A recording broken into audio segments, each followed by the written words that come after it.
quando ele escutar quem vem lá, ele vai responder o homem justo. Aí o outro sabe que é um maçom que está chegando. E se for um eubiota, o que ele responde? Se for um eubiota, e eu perguntar quem vem lá, o que é a palavra de identificação?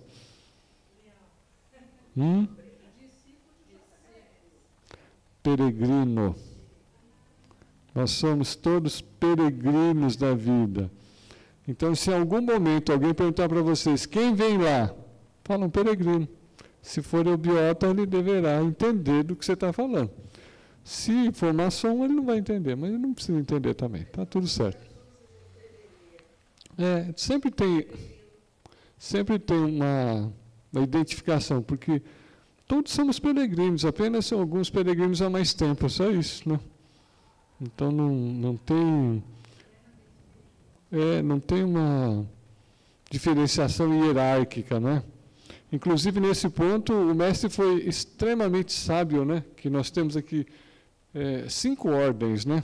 Tem 4 ordens que são os 4 pilares que sustentam a ordem do Santo Graal, né? Então, essas ordens, elas interagem entre elas. Então, você pode ser um alto grau na ordem tal, quando você vai visitar a outra, você não é nada, você é igual a todo mundo, e assim por diante. Então, a hierarquia, no sentido eubiótico, ela é na situação que você se encontra. E olha aqui, eu venho do mundo corporativo profissionalmente, né? No mundo corporativo, a gente tem treinamentos que falam em liderança situacional. Quando eu vi esse negócio, eu falei, cara, esses caras copiaram o JHS. Sabe? O mestre já tinha explicado como é que é isso. Naquela situação, vamos dizer, o líder na portaria é o porteiro, cara, é o controlador de portaria. É ele que tem a autoridade de deixar ou não deixar alguém passar. Ponto. Ah, mas e o presidente da empresa? Naquele momento tem que se sujeitar a ele, é uma questão de segurança, né? Então, de acordo com o ambiente. Mas tem uma ilusão aqui, até mesmo entre nós, né, institucional, de que o indivíduo tal é melhor do que o outro e tal, e não é nada disso, né? O que ele manda, então, se está pensando em mandar, não é iniciação eubiótica. Iniciação eubiótica, ninguém manda em ninguém, entende? Você defende um entendimento e tem que ser respeitado, e aí o outro vai defender o entendimento, e você também deverá respeitar. E tanto é que o professor fala claramente, mesmo que seja eu que vos diga, jamais aceite algo que não faça sentido à sua razão e ao seu coração. Pô, se ele que é o mestre, a autoridade absoluta, nos permite discordar dele, como é que vai ter alguém que fala para mim, não, tem que ser desse jeito? Não tem. Quando vem com tem que, está faltando uma explicação, está faltando um entendimento. Se você me explicar, talvez nesse primeiro momento eu discorde do que você está trazendo, mas aí você me explica e fala, sabe que eu nunca tinha pensado desse jeito? Quem sabe pode ser desse jeito, né? Então a gente precisa dar uma chance ao entendimento, né? Abrir o coração, né? Esse pensar com o coração que o mestre fala, o coração está associado à criança, à pureza, né? A você dar uma chance de algo existir, né? A criança não fica questionando, mas isso é científico? Está escrito aonde? Qual é a sua fonte? A criança não tem disso, ela já vai direto, a fonte já está dentro, né? Tá certo? Bom, tudo que eu estou falando aqui parece que não tem nada a ver, mas tem tudo a ver com o nosso tema de hoje, tá? O nível que nós estamos aqui, que é Alice no País das Maravilhas, é o 3º encontro. Neste momento aqui, encontramos o colégio iniciático, tá? Porque as pessoas, no primeiro nível, estão perdidas no mundo. No segundo nível, já começa a descobrir que alguma coisa está errada, que aí começa a procurar, né? Onde está a solução, né? E é natural que existe diferenças entre o que é o ensinamento do mestre, o que é a obra do Eterno, o que são os graus, o que é a instituição, e a gente precisa ter clareza disso, né? O que é ensinamento do mestre, o que é obra e o que é instituição. Bom, A questão é a seguinte: quando cada um começa a questionar a realidade, nós estamos saindo do mundo profano em direção ao mundo sagrado. Porque se a pessoa nem percebeu ainda que alguma coisa está errada, não tem como ela iniciar, cara. Ela fala, não, está tudo certo. O negócio é a gente falar que a gente estamos com problemas mesmo, assim, que é bonito. Tá? Então, cara, deixa quieto. Não tem nada para fazer. Quando a pessoa perceber que algo está errado, então ela vai procurar algum caminho de entendimento. Pode ser uma leitura, pode ser uma roda de conversa, pode ser um meio religioso, filosófico, científico, não importa. Que, aliás, se o cientista e o religioso ou o filósofo forem honestos, eles estão procurando a mesma coisa. Estão procurando a verdade. Agora, se não for honesto, aí vai ficar um brigando com o outro. Só que os meios de procurar a verdade são peculiares a cada linguagem, né? A linguagem da física é uma coisa, da química é outra, da filosofia é outra, da religião é outra, mas se for honesto, todos estão procurando a verdade. Né? Que isso também deveria ser na academia, né? Bom, aqui é um convite para a gente utilizar a vigilância dos sentidos, né? Nós temos a tal da iniciação real e a iniciação simbólica, né?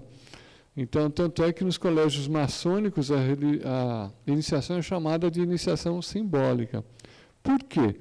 Porque tem que se ter humildade. Se o indivíduo iniciou interiormente ou não, olhando por fora você não tem como saber. Então, não dá para você julgar o próximo. Só que aqueles que estão mais atentos a si mesmos conseguem perceber a sua própria iniciação. Consegue perceber, nossa, mas eu já pensei cada bobagem nessa vida, meu Deus do céu, e agora eu já consigo ter um entendimento melhor do que eu tive em outras épocas. Então, aí você está verificando a sua própria iniciação. Agora, se a pessoa não consegue observar a si próprio, aí é mera formalidade, né? Bom, nós tratamos aqui do físico, alma e espírito, que é a nossa trindade básica, né? Que muita gente fica só na questão espiritual, faz muita oração, meditação, ritual, e não cuida do próprio corpo, né? Então, aí o corpo fica tudo estrupiado, então tem alguma coisa equivocada. Aí tem a questão de alma, né? A alma, ânima, é o centro aonde o eterno vive a experiência. E aí nós chamamos o irmão, vamos conversar? Ah, não posso. Vamos lavar a louça? Não, a água me incomoda. E assim vai, cada coisa tem uma desculpa. Se a pessoa não pode ajudar em nada, onde está a alma dela? Ficou em casa? Né? Porque o relacionamento, qualquer relacionamento, ele é como uma roseira, gente. Tem pétalas bonitas, cheirosas e tem espinhos também. E se a gente não entender que todo relacionamento vai ter lados agradáveis e desagradáveis, a gente se furta de relacionar. Aí a alma não participa. E na iniciação eubióstica, se não tiver os três, não completou. Pode ser uma iniciação simbólica, né? No físico a gente aprende o conhecimento, né? Vai absorver o conhecimento. Só que a realização vai ser feita na alma, é quando você experiencia o conhecimento, aplica ele. É no relacionamento que se aplica. E pode ver, quem viaja para o sistema geográfico e está morando fora, nota o choque de realidade de um lugar para outro. Quem mora aqui já há muito tempo vai acostumando com isso e não percebe com tanta clareza esse choque. Aqui o efeito nidana é extremamente alto aqui. Então a pessoa é uma pessoa calma, sensata, lá na terra dele. Quando vem para cá, dá piti, briga, arranha e tal. Então, o que aconteceu? Meu amigo, você está na embocadura, né? Você está onde vibra na face da terra, intensamente. E se vem essas nidanas à tona, é justamente para aprender a como lidar com elas. O que você pode fazer agora?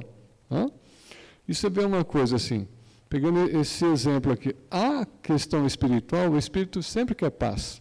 Tá? Agora, eu ouvi essa semana uma fala bem interessante. Ao invés de buscar paz, busque harmonia. Você sabe que eu nunca tinha pensado nisso? Mas me fez muito sentido, porque a paz, ela é espiritual. Agora, para ter harmonia, tem que concatenar, tem que unir a espiritual, a alma e o físico. Aí você tem harmonia, né? Aí se a gente tiver um problema de saúde, alguma coisa entrou em desarmonia, porque se tiver em harmonia, na verdade nós não deveríamos nem sequer envelhecer, né, se a gente tivesse em harmonia.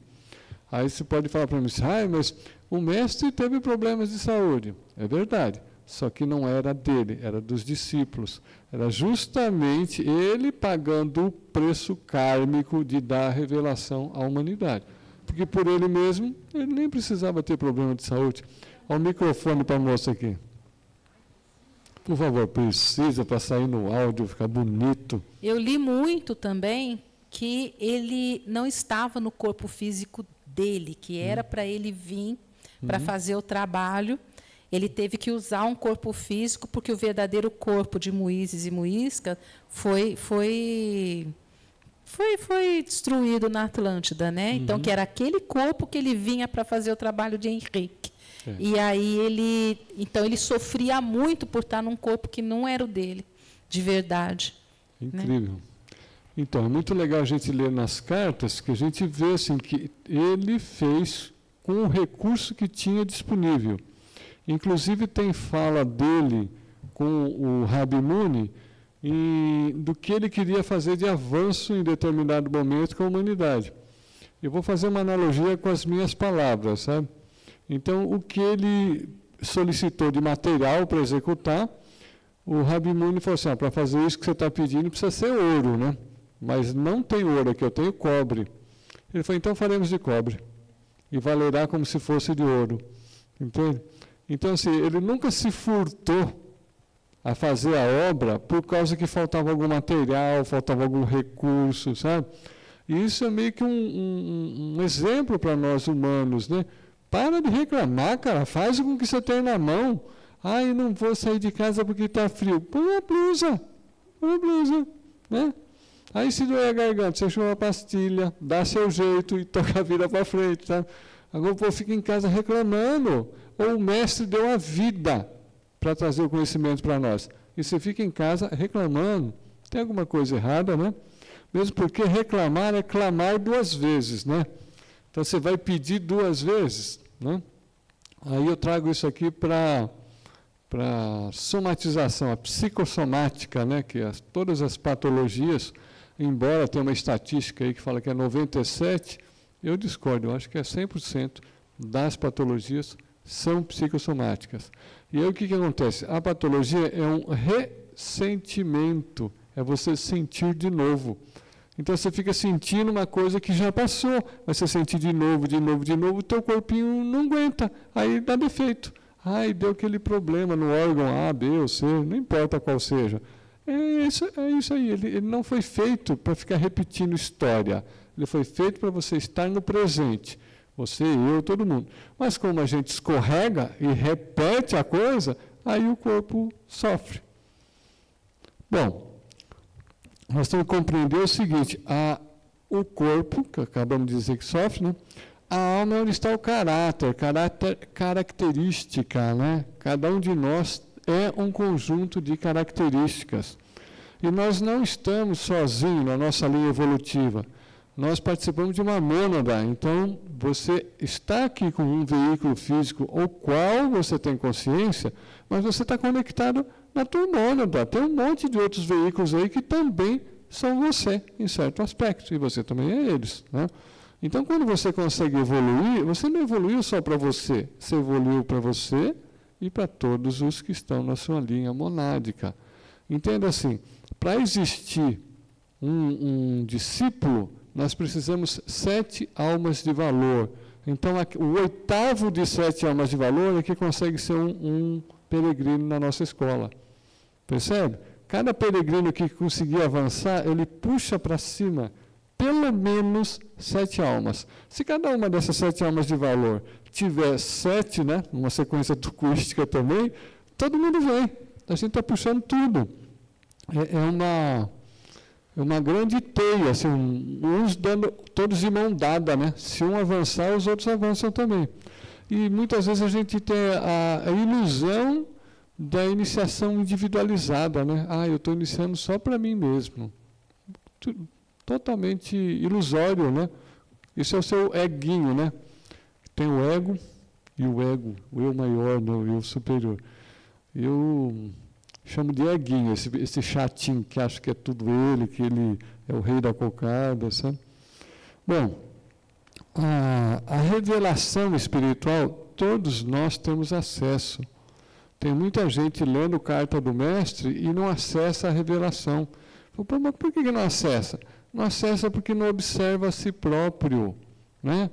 Eu não sou contra ler carta não, acho maravilhoso. Mas a gente tem que avançar no entendimento, traduzir e entregar para a humanidade. Se só você, só você absorve, você vai ter uma congestão. Toma lá 50 litros d'água para você ver se você não morre. Morre, todo mundo morre. Então, conhecimento também precisa ser compartilhado. Conhecimento é como tesouro. É o tesouro do pirata, sabe, que está enterrado em algum lugar? Não serve para nada. Está no fundo do mar? Não serve para nada. Aí eu já li 50 vezes as cartas, legal, e você conseguiu ensinar alguém? Não serve para nada. Você conseguiu aplicar alguma coisa na vida? Não serviu para nada, é um tesouro enterrado. Né? Bom, aí nós temos que ter clareza das diferenças das coisas. Né? Nós temos a instituição. Por que precisa ter instituição? Para ter um ambiente que a gente possa estudar, compartilhar, né? É para isso, precisa ter parede, precisa ter banheiro, precisa ter papel higiênico, precisa ter essa estrutura básica. Precisa ter um templo para a gente ir. Aí o indivíduo vai falar, mas se você iniciar, o templo é você, aí você não precisa mais de outro templo. É verdade, mas o fato de você não precisar não quer dizer que não deve ser cuidado para que outros também tenham acesso e que outros consigam descobrir que eles são o próprio templo e que eles não precisam do templo físico, mas a gente tem que sempre trazer os outros. Agora, enquanto a pessoa imaginar que o templo são as paredes, então ela ainda não percebeu que é um templo vivo. Tem um irmão nosso que eu encontrei recentemente, e ele falou uma frase que ele mesmo não encontrou mais na Carta do Mestre, que ele está procurando, inclusive, eu fiquei curioso, então vou abrir aspas aqui. Quem não se tornar graal, vira pinico. Fecha aspas. Tá? Então, ele encontrou isso. E eu vejo isso com uma clareza, gente. Ou você permite energias sublimes, vibrações sublimes, avatarizarem você e você propagar para a humanidade, ou você fica guardando um lixo ali, né? Absorvendo coisas indevidas, ficar arrumando confusão com os outros, arrumando briga, arrumando piti. É lixo emocional. Agora, se você estiver numa frequência mais elevada, fulano falou não sei o quê. Ao invés de você ficar com raiva do fulano, você fala assim, eu não estou com problema, ele deve estar com algum problema aí, sei lá. Mulher dele dormiu de calça jeans, alguma coisa aconteceu lá. Eu não tenho nada com isso, né? Entende? Se manter na sua frequência, sabe? Deixa a outra pessoa na frequência dela. Aí, quando se fala, né, em tornar-se graal, é tornar-se um vaso de eleição, um canal de comunicação da divindade com a humanidade. Quando a gente vai no templo, nós estamos agindo no templo como antenas para que a humanidade absorva, receba o que a divindade quer transmitir. Você fala, mas eu fui no ritual, mas eu nem sei o que a divindade quer transmitir. Não precisa saber. A antena do rádio do seu carro, a antena da sua TV, ela não sabe o que você está assistindo. Mas é através dela que chega o sinal e projeta na tela e você assiste. Através da antena que chega o sinal e você escuta a música. Então, quando nós vamos participar de um ritual eubiótico, a gente tem que ter essa clareza. Nós estamos sendo a antena. E nós não precisamos ter acesso aos detalhes. A partir dessa antena é que se irradia para a humanidade. Então, a importância de nós participarmos do ritual é muito grande. Aí voltando para o começo da apresentação aqui. E o povo em casa dando desculpa. Não estou pedindo para você ir todo dia no templo, 3 vezes por dia. Mas vai um pouquinho, vai. Uma vez por semana, pelo menos, faz um pouquinho, né? Ah, não dá para ir uma vez por semana, vai cada 15 dias. Eu não sei qual que é a tua vida, como é que é, mas essa participação é um ato de doação. Precisa fazer parte da sua vida esse ato de doação. Se você quer se iniciar no Colégio Iniciático de JHS e não quer fazer um ato de doação, está faltando o amor, gente. Aí a gente fala, nossa, mas o que a gente deve fazer pela humanidade? Amar. E como é que você ama?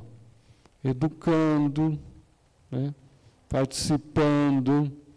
Né? Então, eu não posso fazer muito. Faz um pouquinho. Não tem problema. Ninguém está pedindo para você fazer mais do que você é capaz de fazer. Tá? Bom, agora encontrou o Colégio Iniciático, aqui a gente chegou no tema de hoje, que é o País das Maravilhas. Quando o indivíduo encontra o Colégio Iniciático, tão fantástico quanto é a Sociedade Brasileira de Obiose, o ensinamento que o professor Henrique José de Souza nos deixou, dá de fato um encantamento interior. E aí a gente corre o risco de fazer o exemplo da praia. Então, assim, o exemplo da praia é assim, uma turma alugou uma casa de praia no final de semana. Aí foi lá e tal, então uma turminha, sei lá, 8, 10 pessoas, não importa o número. Acontece que alguns acordaram mais cedo e falaram, gente, que coisa maravilhosa, olha que céu, que mar, que areia, que praia. E aí sabe o que a pessoa faz? Quer acordar os outros. E o outro saiu lá dormindo, ele vai lá perturbar, sacudir, fazer barulho, bater panela. O outro está dormindo. Então, está dentro da cabeça. Se você está dormindo, ou se o outro está dormindo, respeita o momento do outro. Ah, você descobriu o sol nascendo, vai curtir o sol, vai caminhar na praia, usufrua da sua própria iniciação, da beleza que é que você está tendo acesso. E não queira que o seu pai, a sua mãe, o seu irmão, a vizinha, a sogra, acesse a mesma coisa que você acessou. Eles não acessaram. Respeita o tempo do outro. Né? Quando for possível, você lembra eles, olha, a gente está indo para a praia, e pronto. Mas não perturbar as pessoas. E essa analogia que eu faço desse momento é o deslumbramento da Alice. Quando ela encontra o País das Maravilhas, ela fica fantástico esse lugar. Que coisa fantástica. Então, o mundo iniciático é fantástico. É fantástico. Acontecem coisas a cada momento. Se você estiver atento, você vai percebendo. Eu estou falando com vocês, eu estou lembrando de uma ocasião que eu estava vindo para Itaiandu e o meu carro pegou fogo na Dutra. Olha só isso aí. Estava o seu Miranda, a Sandra, que é a mãe das minhas filhas, e as 2 meninas e no banco de trás. Era um fusquinha. Meu amigo pegou fogo, a gente encostou para o acostamento, no que o extintor no carro ficava do lado direito, né? Então tinha que dar a volta para ir lá pegar. Quando eu cheguei do outro lado, já estava todo mundo fora, não tinha ninguém dentro do carro.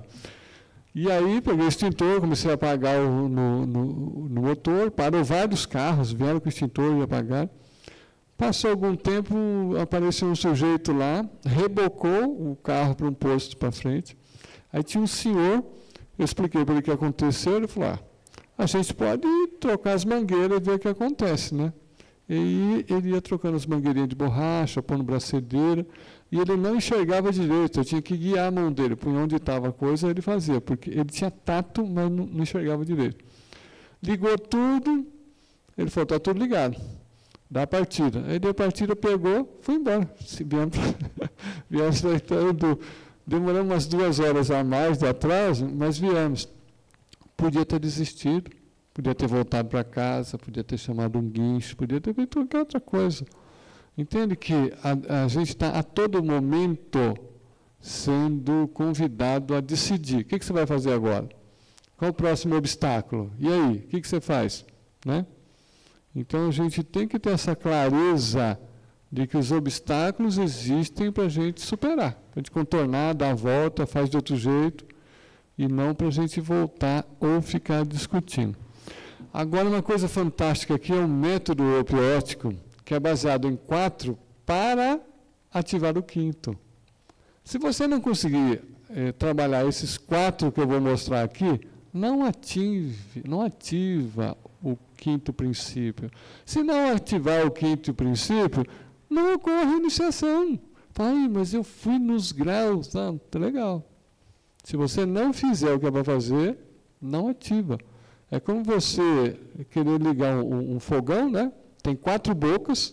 Se você não abrir o gás, você pode apertar o negocinho lá de acender fogo, o que você quiser. Ele não liga se você não abrir o gás. Como é que nós vamos abrir o gás? Aí é o seguinte. Independente da base teórica, o primeiro grau é a constatação da lei universal e que todos nós estamos sujeitos à lei. Nos graus iniciáticos, a gente utiliza aqui o Caibalion como referência do hermetismo ético, né, do Antigo Egito e da Grécia. Mas isso aqui é só uma referência, porque aqui nós vamos ter acesso aos parâmetros da criação. Entender que tudo que é criado foi criado dentro de uma lei, dentro de proporções, né? Sempre foi criado de uma forma uno, que para se manifestar. São 3, são uma trindade, não é possível fazer se não for 3. E a evolução é sétupla, sempre em 7 etapas, não tem como fazer de outra maneira. E isso é respeitado em todos os planos. Todos os avatares que vieram aqui respeitaram a mesma lei. Em todas as épocas respeitaram a mesma lei. Fala, mas ele falou um pouquinho diferente a linguagem de um de outro. A linguagem é customizada para o povo e para a época. O ensinamento é o mesmo. A lei universal é a mesma. Ela só vai sendo atualizado. Agora, tem indivíduo que pode falar assim, mas eu não acredito em lei. Tá bom. Pula pela janela do 2º andar, você que não acredita na lei da gravidade, e vamos descobrir o que acontece lá embaixo. Vamos ver. Será que faz alguma diferença para a lei da gravidade se você acredita ou não? Percebe? Essa historinha de acreditar é conversa para criança. O iniciado não acredita nem desacredita, ele vai compreendendo gradualmente. Porque se ele acreditar, ele estaciona. E a gente precisa guardar um pouquinho de dúvida, que é para continuar evoluindo. Do que eu entendi até agora, é isso. Legal, então tá bom. Do que eu entendi até agora é isso. Mas não acabou a história, é só o que eu consegui entender até agora. Tá? Daqui a pouco eu posso entender outra coisa. Falar, olha, gente, descobri outra coisinha aqui. E vai continuando. Agora, se eu acreditar que eu estou certo e os outros estão errados, acabou. A iniciação está encerrada, a pessoa trava. A gente precisa tomar muito cuidado com as certezas, porque a única certeza que a gente tem no universo é que nós conhecemos quase nada. Quanto mais você vai conhecendo, você fala, gente, mas falta outro tantão ainda para frente. Que bom, então está dando certo. Agora, se você achar que você já sabe tudo, a segunda etapa é vida e morte, né? Luz e sombra. E aí que nós temos a alma, que é a sede da experiência. Entenda que você tem algo que a divindade quer. E ela precisa de você. Nossa, você tem uma coisa que Deus quer. Exatamente. Você tem a possibilidade da experiência. Porque se o Eterno não precisasse da experiência, não teria necessidade de existir humanidade. Agora, o Eterno quer a experiência, então ele criou a humanidade, porque é um meio de acesso à experiência. Uma coisa é você ser a lei, e outra coisa é você experimentar a sua própria lei em ação. Isso é maravilhoso, gente. É maravilhoso. Imaginar que o Criador se sujeita às suas próprias leis em experiência, em existência, é fantástico. Por isso que eu digo que o mundo iniciático É fantástico. A Alice se encanta mesmo. Fala, gente, mas então Deus se sujeita às próprias leis que Ele criou? Exatamente. Tá?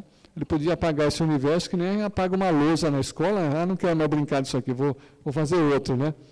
Mas Ele não faz assim. Ele vai conduzindo a experiência. E nós estamos entregando ao Eterno a experiência. Nós estamos vivendo a experiência, né? Então, entenda que nós fazemos parte da criação. Não é assim, está tudo criado, aí botou a gente, que nem botar peixe no aquário, né? Está pronto o aquário, você bota os peixinhos lá dentro, eles somos nós. Não é assim. Nós fazemos parte do processo de criação continuada dos universos. No nosso colégio iniciático, a gente não aprende o Odissonai, nós somos treinados para fazer o Odissonai, treinados para se afinar e fazer o melhor que puder. Estamos criando próximos universos, próximos veículos que vão ser usados. Agora, se a pessoa se nega a querer ajudar aqui, aí quando tiver o próximo universo, ele quer morar na cobertura, com piscina, com tudo que tem dentro. Não dá, né, cara? A gente é corresponsável pelo que estamos fazendo, né? Se formos considerar nas escrituras sagradas, não está no singular. Se você pegar em aramaico, que foi a primeira versão do Torá, que é o Velho Testamento, não está no singular, está no plural. Então, não foi criado por um único Deus, foi criado por uma coletividade, isso é plural. A gente lê o negócio e não presta atenção no que lê, está no plural. Se está no plural, não sou. Então, de novo, nós estamos no plural para criar o próximo momento. E aí, quando você fala assim, bom, e para construir uma casa, qual é a primeira coisa que você precisa? Precisa querer construir, aí você vai ter a ideia de construir, aí você vai desenhar num papel de rascunho o que você quer construir, aí você vai procurar um arquiteto e falar, desenha para mim isso aqui de uma forma que seja possível, ele vai desenhar você, aí vai para o engenheiro, ele faz os cálculos de saber como é que faz aquilo, para depois chegar no mestre de obras e no pedreiro e conseguir construir. É a mesma coisa, a mesma coisa. A criação do nosso universo passou por todos os degraus, as etapas. Bom, aí nós vamos para a terceira etapa, que é o encarar a si mesmo, né? E aí que tem uma chave, né? Porque quando a gente chega na terceira etapa, aqui nós estamos falando da possibilidade de julgar, que nessa estrutura de criação do universo, apenas um ser está habilitado a julgar, que é o Senhor Karuna. Todos os demais não têm permissão de julgamento. Olha que interessante. Fala, mas você está pensando o quê? Eu sou o quinto, o sexto, o quarto, você ainda está no terceiro, então, mas você não tem permissão de julgar. Só ele tem. Aí você fala, mas o que é julgar? Vou dar um exemplo no dia a dia da gente, como a gente, sem saber, desavisadamente, julgamos. Aí você encontra uma pessoa e fala, nossa, mas aquela pessoa é tão chata.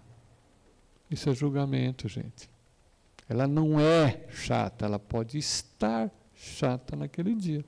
Pode estar mal-humorada, pode estar qualquer coisa. É diferente ser de estar. Então, você está, vamos dizer que você está mal-humorado, e aí você ficou quietinho, mas aí aparece uma pessoa no seu caminho e fala alguma coisa grosseira, mas está espelhando algo que está dentro de você. Percebe? Agora, quando você entender que isso é momentâneo, temporário, então não é julgamento. Agora, quando você afirmar que tal pessoa é desse jeito ou é daquele jeito, você acabou de julgar. E está explícito nesse terceiro grau que você não tem permissão de julgar. Entendeu? Então, é isso aqui, eu estou chegando nesse detalhe bem no dia a dia, que é para a gente fazer uma autovigilância, né? Espera aí, eu falei que fulano é desse jeito, né? Então, como eu falo assim, a Marluce é aparecida, é julgamento. Se eu falo assim, a Marluce está aparecida, aí não é julgamento. Percebeu a diferença? Tá vendo? Percebeu? Você vê que é parecidíssimo, mas não é igual. É como quando você olha para um objeto e deseja um objeto, né? O desejo é inerente ao ser humano. Então, imaginar que você olha uma casa bonita e pensa assim, eu quero uma casa que nem sei, ou eu quero essa casa aí. Essa casa aí já tem dono. Então, agora, aí você está entrando na esfera do julgamento. Vamos sair da esfera do julgamento e ir para a esfera de criar um equivalente para você. Você pode dizer, isto é para mim. Quando é isto, não é este. Este já tem dono. Este carro, este casa, este tudo. Agora eu falo, isto é um equivalente àquilo ali que o universo vai trazer para você. Se você mudou uma palavrinha, mas muda o como reverbera, como nota musical. Outro dia o Círio, o maestro Círio estava explicando no ensaio do dicionário, né? Ele falou, as notas são os nomes da pessoa. Se o cara chama João e você fala Maria, você quer que ele responda? Ô Maria, vem cá, Maria, vem cá. Ele não vai vir, porque ele chama João. Então, se você cantar fora do tom, ele não te responde. Puxa, eu achei linda essa explicação, né? Que dá todo sentido. Às vezes a gente fala, mas esse maestro está pegando no pé. Por que ele pega no meu pé? Porque ele quer que você cante no tom certo, que você alcance a nota, né? Então, quando você alcança a nota, você está chamando a pessoa pelo nome dela. E é óbvio que ela vai se manifestar. Olha a importância da gente afinar para poder entregar um dicionário afinadinho e criar o próximo universo bonitinho, tudo certinho. Não ficar um negócio capenga, né? Porque você fala, mas e se ficar capenga? Vai ter que consertar, gente. Vai dar trabalho dublado. É melhor você já conseguir fazer direitinho do que ter que ficar remendando depois, né? Porque você pensa que o Eterno vai aceitar serviço fora do padrão? Não vai. Não vai. Você pode esquecer. Tem que entregar no padrão. Então, nós que temos que nos elevar ao Eterno, e não ao inverso, querer que o Eterno venha para nós. A gente canta fora do tom mesmo? Pode ser? Não, não pode. Tá? A gente não conseguiu fazer o perfeito agora? Tá bom, mas evolua, faça melhor a cada vez. Bem, agora chegamos no 4º grau, né? O pessoal fala, Astarô. Então, Astarô é tornar-se um obstáculo à involução da humanidade. Porque involução está para todo lado. Coisa atrapalhada, coisa confusa, pessoa que não cumpre o combinado, isso está para todo lado. Tá? Trapassa no troco, nossa, todo lugar tem confusão. E agora, onde que entra a posição de Astarô? Nós, sem fazer alarde, precisamos conduzir para o justo, para o bem, o bom e o belo. Mas é só o troco na padaria. Isso, começa lá. Pequenas coisas. Mas tem lá o vereador. Vai lá falar com ele. Precisa arrumar tal coisa. Vai lá, conversa. Mas pode ser que ele não escute. Pode ser que não, pode ser que sim, não sei. Né? Temos que interagir, né? E nós não precisamos de carteirinha para isso, sabe? Então, exemplo aqui de São Lourenço, que é a PAI 02 do país. A 01 foi no Rio, a 02 foi aqui. Quem será que fundou essa PAI? Irmãos nossos do Rio de Janeiro, na época da STB e tal. E eles ficaram lá com propaganda? Não, entregaram para pessoas locais que continuaram, ponto. E se você for falar com qualquer pessoa na PAI hoje, eles não sabem disso, eles não têm essa informação. Não importa, importa que a PAI está aí, está direitinho, está cada dia melhor, está se desenvolvendo, está abrindo acolhida para outras pessoas que precisam de um acolhimento. Essa é uma posição de Astarô, você entende? Você está no meio do mundo, interage, faz as coisas encaminhar, sem você precisar aparecer. Você não precisa de carteirinha, não precisa, tem que bater palminha para você, não precisa. Precisa só que seja feito. E quando você toma conhecimento que existe uma PAI como a de São Lourenço, você está vendo a obra acontecendo no grau Astarô. Alguém fez um negócio tão bem estruturadinho que até hoje ele continua se desenvolvendo. Entendeu? Bom, aí aqui no caso é a experiência entregando à humanidade. O que você está entregando para a humanidade? Você leu as cartas, legal, entendeu algumas coisas? Ótimo, sempre bom. O que você pode entregar disso que você entendeu para a humanidade? Os irmãos que fundaram a PAI, entregaram a PAI. Certo? Percebe? Mas em que carta do mestre que mandava fundar a PAI? Nenhuma. Não é isso. É o entendimento. A pessoa metabolizou dentro dela e falou, gente, isso aqui tem tudo a ver com a obra. Vamos fazer isso aqui acontecer? E fizeram. Então, assim, ler carta é maravilhoso. Eu lembro, inclusive, de Jorge Luiz, que ele dizia assim, ele até trouxe a data da carta, que o mestre fala assim, eu escrevo para homens práticos. Olha só isso, abre aspas, eu escrevo para homens práticos, fecha aspas. O mestre falando. Ele não escreve para pessoas teóricas, que vão ficar teorizando, elucubrando se é azul, se é cor-de-rosa, a vírgula, o cateto da hipotenusa. Não é isso, é para a gente experimentar, para a gente pôr no mundo. E o nosso entendimento, ele é relativo, ele vai mudando.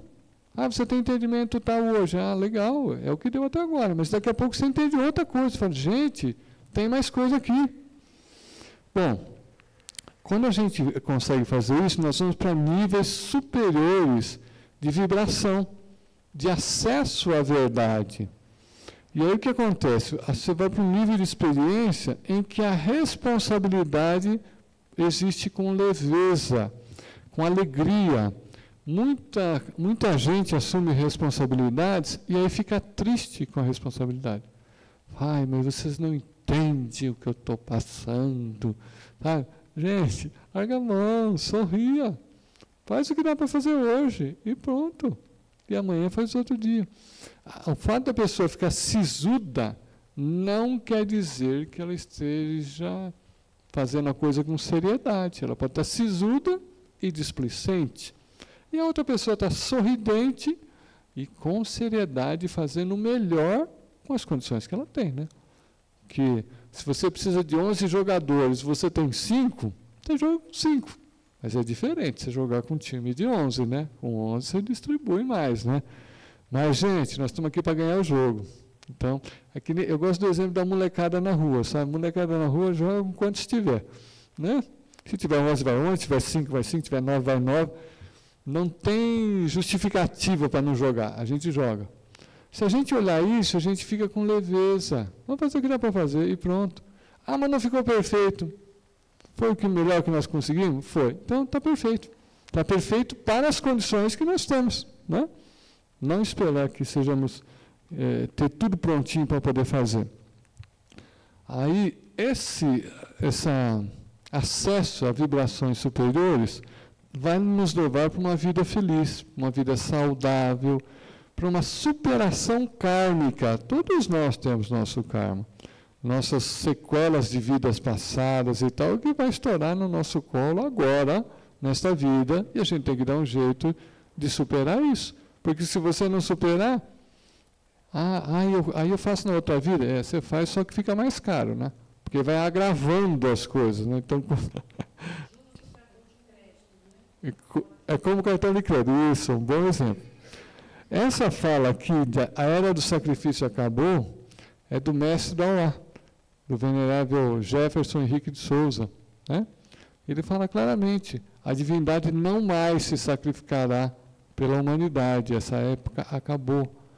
Não tem que ter mais sacrifício, tem que fazer as coisas com leveza. E se nós estamos em sacrifício, nós temos que repensar. Talvez não seja para eu fazer com tanto esforço, talvez seja para eu...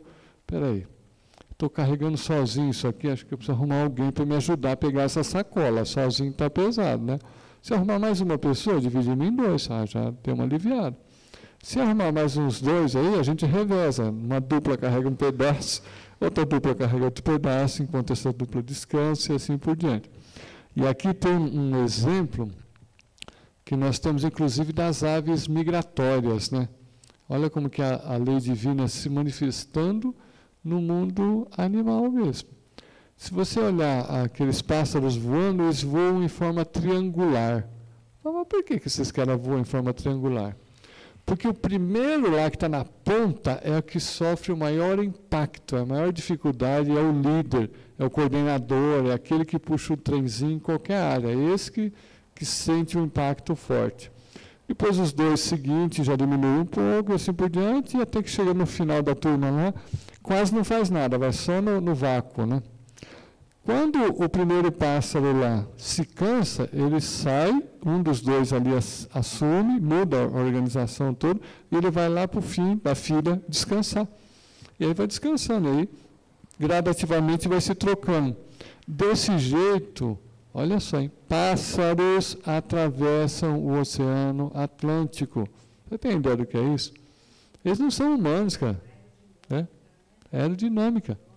Olha que inteligência fantástica, que é da cooperação, a liderança situacional. Ninguém ali é melhor do que o outro, cada um está exercendo a função. Quando ele está lá no bico, ele é o cara do bico, que tem que puxar o trem.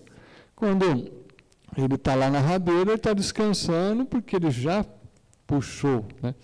Isso, se a gente trouxer aqui para a instituição, é a nossa rotação de funções. Então, hora você está numa função, hora você está noutra, hora você está noutra. A gente não tem que ficar para sempre, ficar não sei quantos mil anos fazendo a mesma coisa. Muda, gente. Fica um pouco numa época, depois no outro, vai mudando. Prepara alguém para dar continuidade, né? Dá chance de outros também se desenvolver, né? A primeira vez que eu fui administrador, eu digo para vocês, eu não recomendo para ninguém, sabe? É uma coisa muito dolorida, né? No entanto, ela dá uma oportunidade de crescimento fantástica. E em 1994, eu tinha 32 anos, não participava de OT nada, fui nomeado administrador em Itandu. Então, eu era o mais novo administrador de toda a estrutura da sociedade, e as pessoas me cobravam que eu fosse tributário. Eu falei, eu não sou. Ah, mas você tem que ser. Eu falei, não tem nada, se o grão-mestre nomeou. Eu não sendo, então não tem que. Para falar com ele lá, né? Então, a gente precisa ter essa clareza, né? Que na época, olha que curioso, eu fui fazer isso em Itandu, mas a cidade que eu mais me identifico é Airuoca. A primeira vez que eu cheguei em Airuoca, eu tive um conflito interno, porque eu me sentia voltando para casa de um lugar que eu nunca tinha ido. Então, no meu cérebro aqui, o negócio ficou muito esquisito. Como é que você pode estar voltando para um lugar que você nunca foi, né? Mas é uma sensação antagônica, né? Mas não está ouvindo. Bota no seu microfone aí. Liga.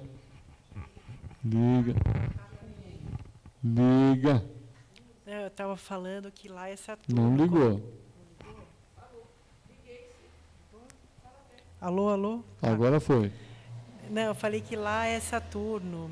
Oi? Lá é regido por Saturno e você é capricorniano. Então você estava voltando para casa, assim. Lá é... Olha que legal.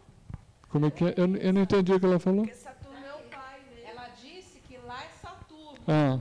Oi. Você é capricorniano. Então você está voltando para casa. Sim. É o Capricórnio voltando para o seu planeta natal. Pode ser. Você vê que profissionalmente eu acabei indo para a linha de profissão que tem a ver com a taumaturgia, né? Atuando como psicanalista, como treinador, é médico de almas, né? Usar a palavra para cura, né? Médico de almas. E agora você vê assim, o voluntariado foi na Lua, cara, que é totalmente imprevisível. Aquele departamento, ele tem as fases da Lua.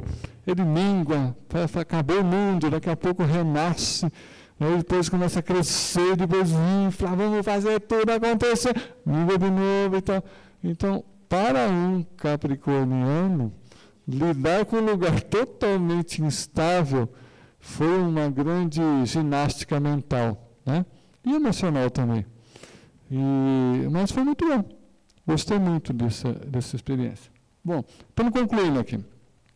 Nós vamos chegar aqui na questão da autoavaliação, meditação e vigilância dos sentidos, né? É importante a gente se autoavaliar. O que está dando certo? O que está dando errado? Onde que eu acertei? Onde que eu errei? Isso não precisa ser uma vez por ano, não. Pode ser todo dia. Você antes de dormir pensa, poxa, o que eu fiz hoje que foi bom? Ah, foi isso, isso, aquilo. Onde que eu pisei na bola? Ih, aquilo ali, podia ter feito diferente, mas agora já foi, né? Isso não é lamentação, sabe? É só você dar uma olhada, falar, poxa, o que eu posso fazer? Né? E a vigilância dos sentidos, que Dona Helena Jefferson de Souza sempre nos pediu continuamente. Então, a vigilância dos sentidos, o que é isso? Ah, eu estou com dor nas costas. Então, cara, por que será que você está com dor nas costas? Será que você dormiu de mau jeito? Será que você está carregando peso demais? Será que o seu colchão está velho, está duro, está ruim? O que será que está acontecendo? A vigilância dos sentidos é em todos os sentidos. Você se observar e procurar solução para as coisas. Às vezes essa dor pode ser física? Pode não ser física. Pode ser emocional. Você está sobrecarregando alguma coisa aí. Se você está se vigiando, né, vigilância dos sentidos, você vai acabar encontrando as soluções, encontrando as saídas. Ah, mas todo mundo tem a mesma saída? Não. Nem todo mundo e nem você. Cada um tem as suas saídas e isso varia de acordo com o momento. Num momento é uma coisa, no outro momento é outra. Né? Bom, aí nós temos aqui o encontrar em si mesmo as soluções e melhorias necessárias para a sua vida. Tá? Porque assim tem pessoas que é impressionante. Ela já fez não sei quantos mil cursos, leu não sei quantos mil livros e continua no mesmo lugar. Então, que adiantou você fazer tudo isso? Experimenta um pouquinho, testa essas ideias aí que você assimilou, põe em prática. E aí vai dar algum efeito na sua vida. E a partir desse efeito que dá, você pode avançar. Né? Bom, aqui concluímos então a nossa apresentação de hoje. Está aberto a perguntas e a próxima etapa será do outro lado do espelho. Se preparem para os próximos capítulos. Né? O que será a iniciação do outro lado do espelho? Ricardo, aquela frase que você falou, que o irmão falou, que se você não lê, vira pinico. Como é que é? Quem não se torna graal, vira pinico. Se alguém encontrar, por favor, anota a data que eu estou curiosíssimo. Está escrito em carta. Só que o irmão que falou isso, ele não anotou a carta. E ele leu aqui no templo. Ele estava com o Vidal nessa época. Né? E aí ele está há anos procurando a bendita da carta que está escrito esse negócio. Tá? Porque o se tornar graal... Se a gente considerar também essa fala numa outra forma, assim, se você se inicia, teus veículos se utilizam. Então, você se torna luminoso em todos os planos. No astral você está luminoso, no físico, no mental, em todo lugar você está luminoso. Você imagina a quantidade de muriçoca e outros insetos que tem em todos os planos. É a mesma coisa que a hora que acende a luz lá do poste, não vai aquele monte de bichinho em volta da luz? É a mesma coisa. Então, a não ser que você desenvolva as suas defesas, né, vai sofrer os ataques. Então, a gente precisa desenvolver as defesas. Né? E o desenvolver as defesas, vibrar num nível superior, num nível elevado. Né? Não ficar entrando em confronto. Deixa o confronto embaixo. É isso, por hoje é isso. Eu tenho outra colocação, por favor. Você falou que a gente tem que se... Nossa, tá alto isso aqui. Está certinho. Que a gente tem que subir para chegar à lei, para evoluir. Nós é que temos que atingir a lei, não a lei tem que descer para atingir o nosso nível. Concordo plenamente, essa foi minha briga na educação a vida toda, porque o que vem acontecido na educação básica, que foi onde eu trabalhei, o conhecimento, o trabalho dos professores tem que descer ao nível do aluno, não no sentido de entender, mas no sentido de dar o mínimo de conteúdo, não que esse aluno tem que trabalhar para chegar ao nível de conhecimento, mas o conhecimento que vem sendo reduzido profundamente, para que o aluno possa, pelo amor de Deus, né, aprender o mínimo. Então, isso que você está falando, até na nossa sociedade eu estou vendo isso. De a gente ter que reduzir o conteúdo do conhecimento, de a gente ter que reduzir até cantar os mantras. Entendeu? Então, para que o aluno não fuja, para que o aluno não entendeu o que eu estou... Entendi. Então, tá. Entendi. E isso quando você está se referindo, por exemplo, ao conhecimento acadêmico, formal, aí, eu vou usar eles como exemplo, né, porque todo mundo pode consultar essa base, e o iniciático não, só quem tiver na iniciação. Isso que você acabou de declarar, isso se chama fraude. Fraude, porque se você tem o conhecimento e a pessoa não está atingindo aquele conhecimento, cabe acertar a linguagem para puxar essa pessoa para cima. Eu lembro do seu João da Costa Santos Miranda, conhecido como seu Miranda. Ele sempre falava para você, faça uma pergunta. Aí você fazia uma pergunta. Ele nunca falou para mim, cara, que pergunta idiota que você fez. Ele nunca falou isso. Ele falou, olha, aí, no seu ponto de vista, é isso. Agora, vem comigo, vamos viajar. Me dava a mão aqui, né? Isso, aquilo, aquele outro, lá. Conforme ia chegando, elevando o entendimento, eu mesmo me sentia ridículo. Eu falei, pô, não, mas que pergunta besta que eu fiz, né? Mas porque eu conseguia entender. Então, quanto aos professores dos colégios, sejam públicos, privados ou o que for, que estão fazendo essa baixada aí, eles estão com preguiça, porque se você for fazer isso que o Miranda fazia, né, que ensinou a gente a fazer, dá trabalho. Você pegar a pessoa onde ela está lá, falar, olha, aí onde você está é isso, mas vem comigo. E aí você ir trazendo-o para se desenvolver, isso dá muito trabalho. Aí que você, mas eu não preparei a aula sobre isso. Meu amigo, você tem que estar preparado para a aula. Intencional de fim de ciclo. Não entendi. Eu vejo isso como intencional de um fim de ciclo apodrecido e gasto. É um trabalho para deixar a humanidade lá embaixo mesmo, para não ter evolução. É provável. Sei lá. Olha lá, tem lá mais uma pergunta da moça ali. É quase capricorniana, mas não é capricorniana, tá?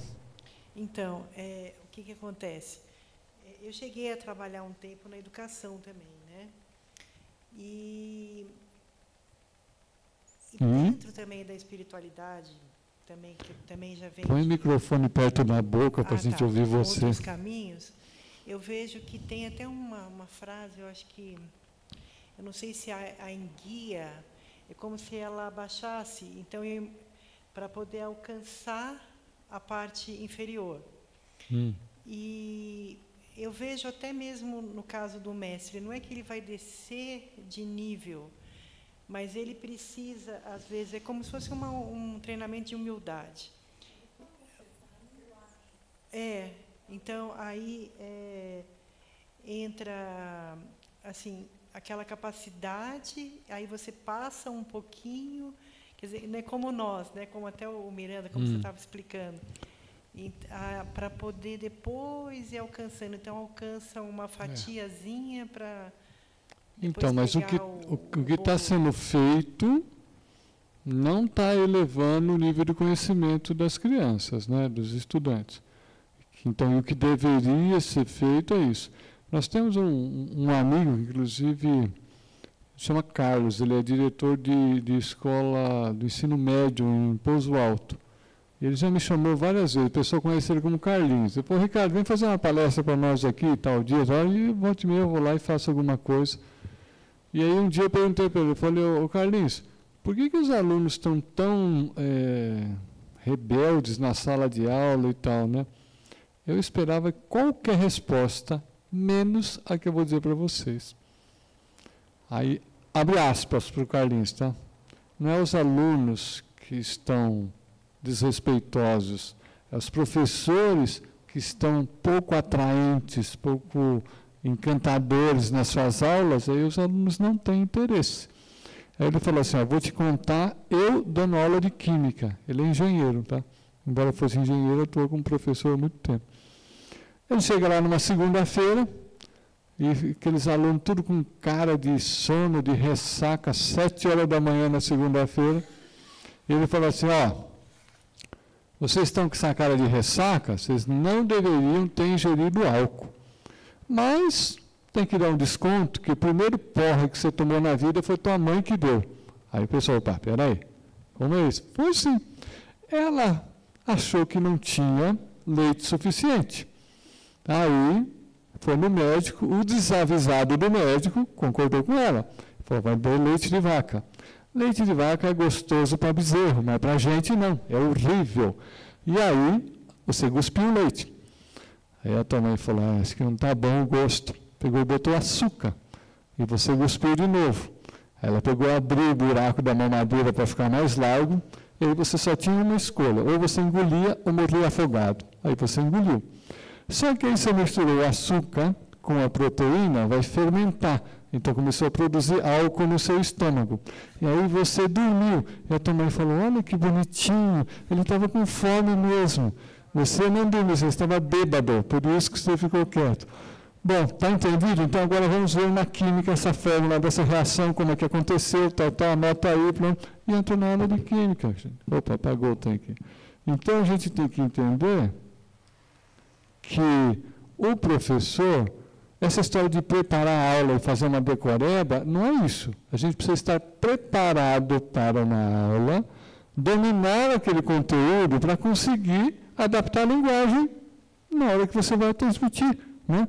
Essa historinha que ele contou, ele criou naquela hora. Eu falei, mas você já sabia essa história? Eu falei, nada, inventei na hora. Não deu certo? Entende? Então, nós precisamos estimular mais isso. Agora, em se tratando desse movimento que você falou de movimento destruir, mesmo deixar a população emburrecida, né? A coisa mais grave que aconteceu na época da ditadura foi essa demolição do status do professor. Que não é só demolição do salário, demoliu o salário, mas demoliu o status. O professor hoje, você fala com qualquer criança, você quer ser professor? Cara, é difícil achar um que queira. Então, posso dar uma deixa? Diga lá. Exatamente essa parte que eu ia falar. Porque, antigamente, você pega assim, na década de 60, 70, os alunos iam levar uma flor para a professora. E, assim, é toda uma questão da estrutura educacional do próprio país, do sistema mesmo. E aí o aluno tinha assim, uma turminha do fundo e, em geral, a sala ficava num clima mais silencioso. Aí, se tivesse um pouquinho fora da disciplina, ia lá, levava uma suspensão, 2, 3, para depois uma expulsão. Hoje em dia é o contrário, é o caos na sala de aula e o professor é o culpado. Quer dizer, como se tivesse invertido os papéis. Mas, é isso aí. Mas, ao mesmo tempo, assim, claro, nem 8 nem 80, né? Como tem até a letra do Pink Floyd na Alemanha. Mas seria, assim, um rigor respeitoso, com amor, né? Pelos alunos, né? Algo mais eubiótico. E agora virou ao contrário. E aí os professores são até, a gente sabe da realidade do Brasil, né, até assassinados na sala de aula. Né? Pega Rio de Janeiro, São Paulo, ela que também, acho que veio do ensino também, né? Também veio do ensino, né? Então, concluindo, vamos colocar isso no nosso colégio iniciático. Quando a gente baixa a régua, a gente está fazendo a mesma coisa. Ai, mas se ele não passar de grau, ele vai ficar tristinho. Paciência. Ele vai desistir, livre-arbítrio dele. Tá? A gente tem que respeitar o livre-arbítrio. Tá? O próprio mestre, você pensa que ele concordou com os casamentos dos próprios filhos? Tá? Ele diz claramente, você encontra isso em carta, não me cabe interferir no livre-arbítrio dos meus filhos e de nenhum ser humano. Então você fala assim, então... Mas ele era contra o casamento desse ou daquele? Não cabe ele arbitrar, ele respeita o livre-arbítrio. Entende? Então, se ele fez isso até na família consanguínea dele, por que na iniciação a gente tem que tratar, ai, tadinho, ele tem problemas? Nada a ver, gente. Tem um critério, cumpra o critério, seja justo com todos, né? E se a pessoa não deu conta, não tem pressa, vai de novo. Aí tem que passar para ir aonde? Está com pressa de quê? Né? E aí, se for no ritmo de cada um, ele vai conseguir avançar. E aí trazer avanço para os demais. Tá bom? Bom por hoje? Depois a gente continua. Obrigado pela presença de vocês. Até a próxima. Tchau, tchau.